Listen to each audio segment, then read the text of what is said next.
Chapter 18. Then Paul left Athens and went to Corinth. There he became acquainted with a Jew named Aquila, born in Pontus, who had recently arrived from Italy with his wife Priscilla. They had left Italy when Claudius Caesar deported all Jews from Rome.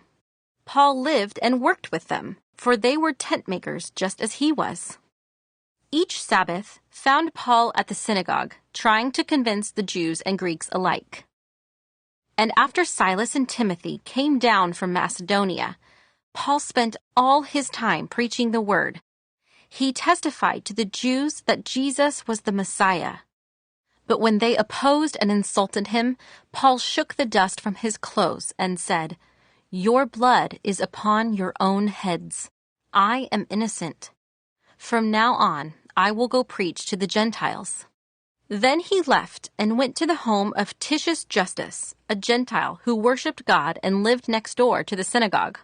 Crispus, the leader of the synagogue, and everyone in his household believed in the Lord.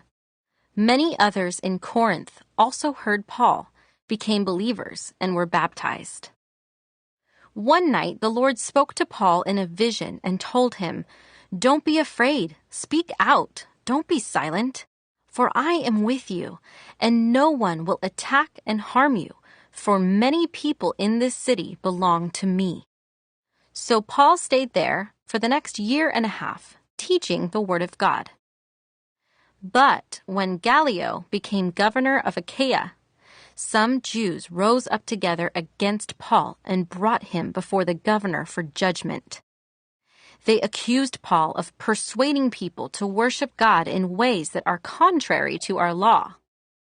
But just as Paul started to make his defense, Gallio turned to Paul's accusers and said, "Listen, you Jews, if this were a case involving some wrongdoing or a serious crime, I would have a reason to accept your case.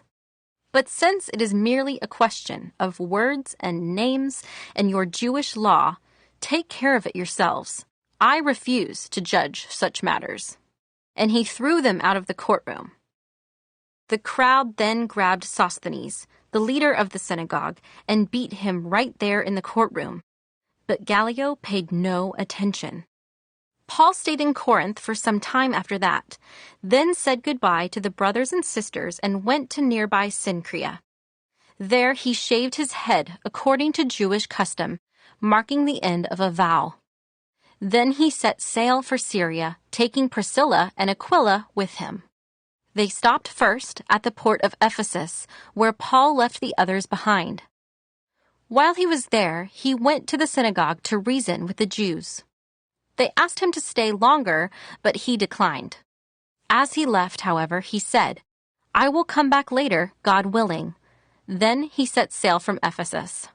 The next stop was at the port of Caesarea. From there he went up and visited the church at Jerusalem, and then went back to Antioch. After spending some time in Antioch, Paul went back through Galatia and Phrygia, visiting and strengthening all the believers. Meanwhile, a Jew named Apollos, an eloquent speaker who knew the scriptures well, had arrived in Ephesus from Alexandria in Egypt. He had been taught the way of the Lord, and he taught others about Jesus with an enthusiastic spirit and with accuracy. However, he knew only about John's baptism. When Priscilla and Aquila heard him preaching boldly in the synagogue, they took him aside and explained the way of God even more accurately. Apollos had been thinking about going to Achaia, and the brothers and sisters in Ephesus encouraged him to go. They wrote to the believers in Achaia, asking them to welcome him. When he arrived there, he proved to be of great benefit to those who, by God's grace, had believed. He refuted the Jews with powerful arguments in public debate. Using the scriptures, he explained to them that Jesus was the Messiah,